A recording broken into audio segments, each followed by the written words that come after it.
Hai guys, ketemu lagi sama saya Rivo Cahyono di Etnik Indonesia. Ini adalah video yang santai karena di video ini kita akan review beberapa pusaka untuk dimaharkan.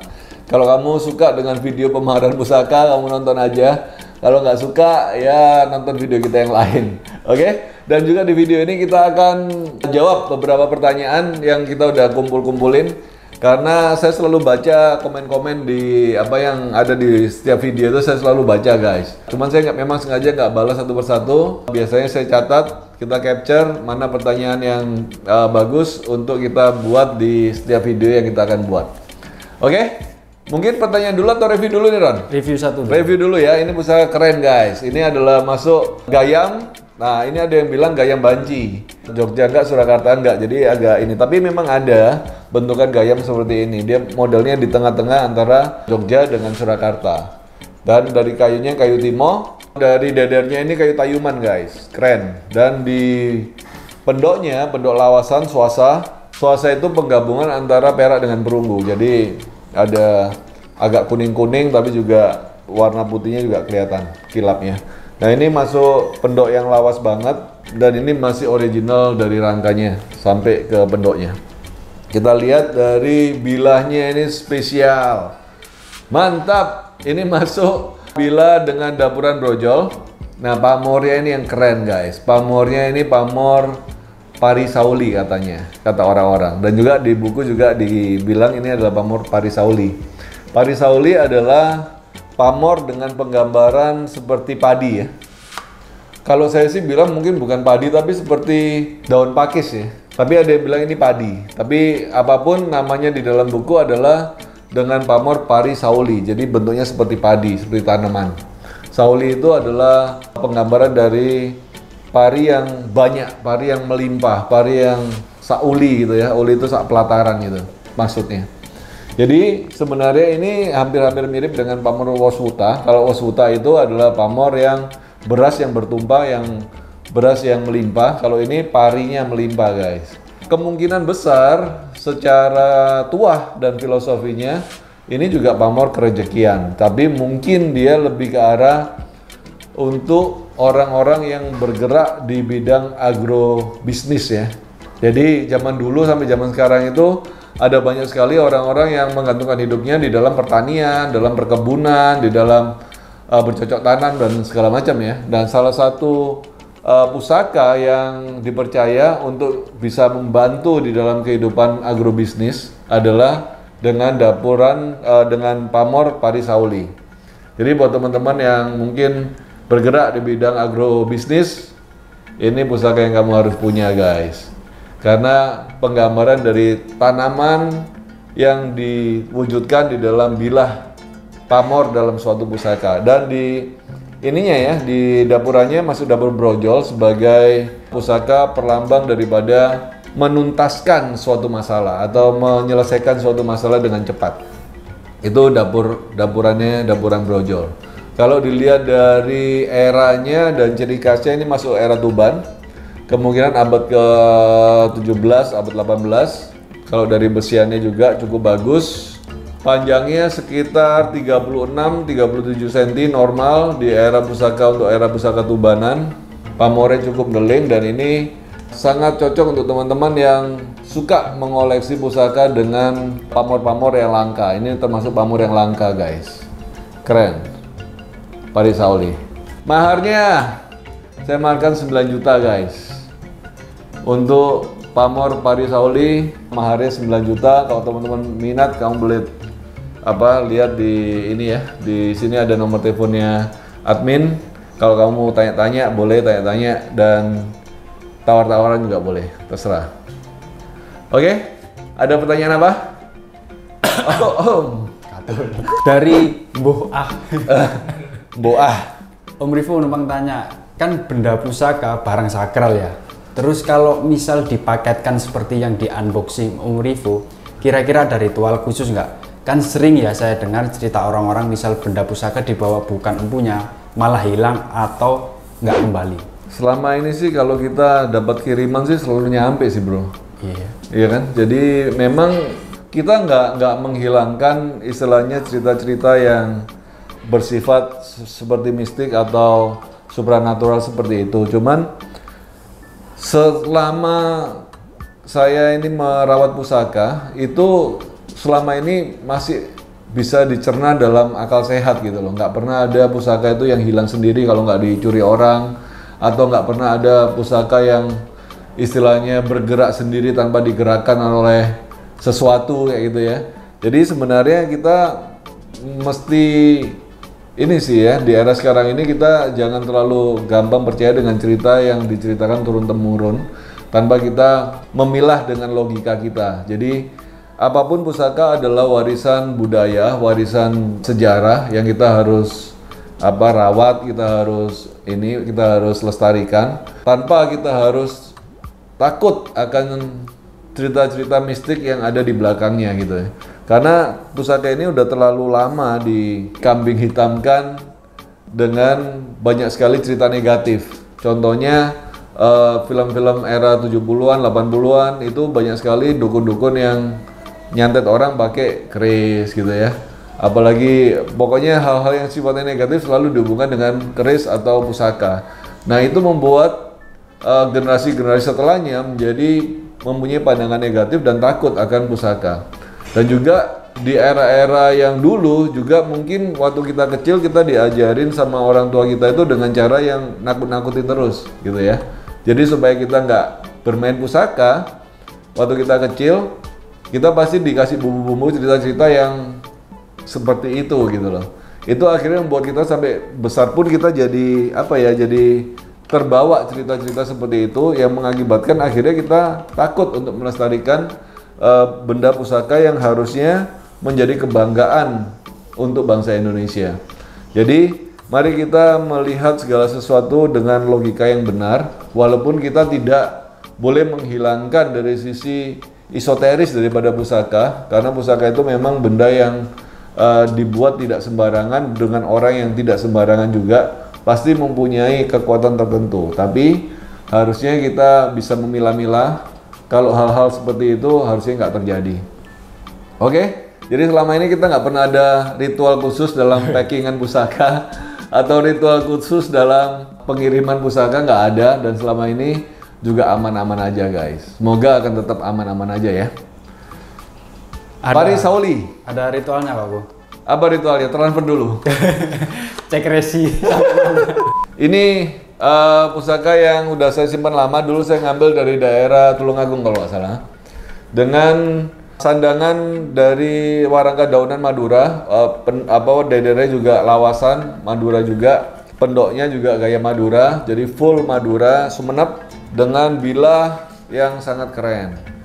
Bilahnya ini mempunyai pamor gubet. Nah, gubet ini seperti ini ya, seperti selendang yang dibalut di dalam ini menjadi satu pamor. Nah, ini gubetnya agak unik karena di tengahnya ini tetap pamornya ada pamor seperti ngulit semongko di ini, tapi sininya gubet, di atasnya gubet. Nah, ini pasti punya ciri atau punya maksud tertentu ya, empu yang buatnya dulu. Kemungkinan juga ini mempunyai dwi pamor atau dwi fungsi, dwi warno kalau orang bilang. Satunya gubet sebagai lambang untuk ini perlindungan, dan juga di ngulit semongko ini, di bawahnya ini seperti ngulit semongko atau wasputa, ini perlambangan daripada kerejekian guys. Jadi dapurnya dapur brojol, eranya kemungkinan besar kalau lihat dari bentukannya seperti masuk ke Sumenep ya, Sumenep Sepo, Madura Sepo, dengan pamornya pamor deling bagus banget, dan ada dwi warna. Jadi gubet dan wasputa atau gubet dan ngulit semongko. Ini sepertinya kalau saya bilang sih lebih ke arah ngulit semongko ya. Ini saya maharkan dengan harga 9 juta rupiah.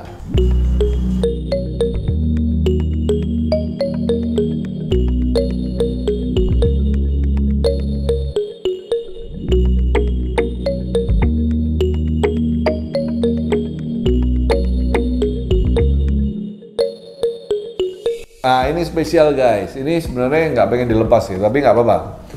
Kalau kamu minat, kamu harus tarik nafas, karena ini bukan pusaka murah. Oke, ini dari kayunya kayu terbalu, ladrang Surakarta dengan dadarnya kayu tayuman dan mendak selut, perak dengan baluran intan atau Yakult. Di pendoknya, pendok Selewah juga lawasan, dan di bilanya ini keren guys, ini keris Nagaraja. Ini Nagaraja original, asli, nggak ada rekayasa. Jadi kita lihat keris Nagaraja itu banyak sekali, merupakan keris yang banyak sekali dibuat puterannya ya. Puterannya itu istilahnya buatan-buatan barunya itu banyak sekali, karena banyak sekali orang pengen untuk punya koleksi dengan dapuran naga. Itu sebabnya kalau kita mencari naga, keris naga yang original itu susah banget guys, karena memang pusaka yang sangat limited sekali. Zaman dulu tuh sangat jarang sekali dibuat, hanya orang-orang tertentu aja yang boleh mempunyai pusaka dengan dapuran naga, dan kebanyakan di era sekarang ini pusaka dengan dapuran naga itu udah banyak sekali di tangan kolektor, dan biasanya kalau di tangan orang-orang yang kolektor itu udah jarang sekali untuk dilepas. Nah, ini dapuran Nagaraja, walaupun tidak ada kinatanya, memang kita nggak lihat ada bekas-bekas kinata di bilanya. Kemungkinan besar ini memang keris Nagaraja yang dibuat seperti ini. Nah, ada beberapa anggapan bahwa keris Nagaraja ini ketika dia mempunyai fungsi atau berguna untuk pemiliknya, maka akan ditambahkan kinata di era setelahnya. Jadi orang yang mempunyai keris Nagaraja ini, kalau pusaka ini ternyata memang membawa keberuntungan atau membawa kerejekian atau apapun, dia atau jasa tertentu, ditambahkanlah yang namanya kinata itu di kinata di era-era setelahnya. Jadi ini istilahnya masih bentukan yang dasar daripada pusaka Nagaraja itu. Jadi masih kelihatan naga dengan ada mahkotanya, di bentukannya kelihatannya dari pamornya, pamor Wasuta kayaknya ya, atau ada yang bilang juga ini masuk pamor Pendaringan Kebak. Tapi uniknya yang kerennya adalah di badan daripada naganya ini seperti ada mijitimunnya di sini. Ini pakem yang menjadi ciri khas daripada keris naga. Biasanya pamornya rapet. Nah, yang spesial adalah di gonjonya, ini masuk gonjo wilut guys. Gonjo wilut itu ada gonjo yang ada tekuannya seperti ini. Ini menandakan juga dari eranya. Kemungkinan besar ini masuk era Mataram, mungkin sekitar abad ke-16 atau abad ke-17. Nagaraja tanpa kinata, ini saya maharkan berapa, Ron? Pertanyaan dulu lah Ron. Dari Agus AE, jiwa miskin cuman bisa melihat dan salut. Kapan punya koleksi kayak gitu? Mimpi gak apa-apa ya. Guys, kamu harus punya pikiran yang positif. Kalau kamu berpikir yang positif, maka hal yang positif akan terus ada dalam hidup kamu. Tapi kalau kita udah merasa miskin, merasa sial, merasa kurang mampu, maka ya kita akan menjadi apa yang kita pikirkan terus-terusan gitu ya.